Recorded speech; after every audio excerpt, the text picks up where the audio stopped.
السلام علیکم ناظرین، بیوٹی ہیکس میں خوش آمدید۔ ناظرین، بیماری کوئی بھی ہو، اس کی تکلیف وہی جانتا ہے جو اس سے گزرتا ہے۔ کچھ بیماریاں ایسی ہوتی ہیں جو وقت کے ساتھ جنم لیتی ہیں اور پھر ان کا علاج بھی ممکن نہیں رہتا۔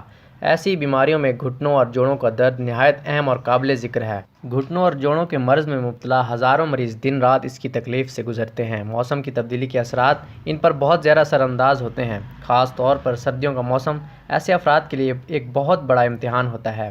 ناظرین، مردوں کی نسبت خواتین اس مرض سے زیادہ شکار ہوتی ہیں۔ خاص طور پر بچے کی پیدائش کے بعد انہیں جوڑوں اور گھٹنوں کے درد کے مسائل کا سامنا عام خواتین کے مقابلے میں زیادہ رہتا ہے۔ ناظرین، گھٹنوں اور جوڑوں کے امراض کی کیا علامات اور وجوہات ہیں، اس کے بارے میں آگاہی بہت ضروری ہے، اور ایسی صورت میں مریض کو کیا احتیاطی تدابیر اختیار کرنا چاہیے، یہ جاننا بھی بہت ضروری ہے تاکہ ان کو اپنا کر تکلیف سے نجات حاصل کی جا سکے۔ تو ناظرین، علاج کے بارے میں بات کرتے ہیں۔ روزمرہ کی خوراک میں چاول کا ضرورت سے زیادہ استعمال نہ کریں۔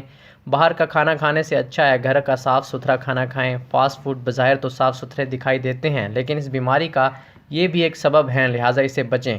خوراک میں ایسی غذاؤں کا استعمال کریں جو لیس دار ہوں، جیسے دال، ماش، پائے، اروی، بھنڈی وغیرہ۔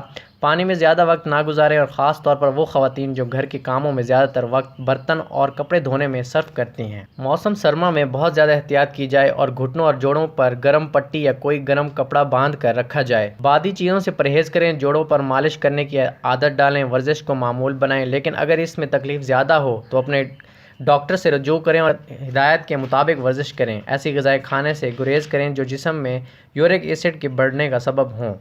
ناظرین، ویڈیو کو لائک کریں، چینل کو سبسکرائب کریں۔ ملتے ہیں نیکسٹ ویڈیو میں، تب تک کے لیے اللہ حافظ۔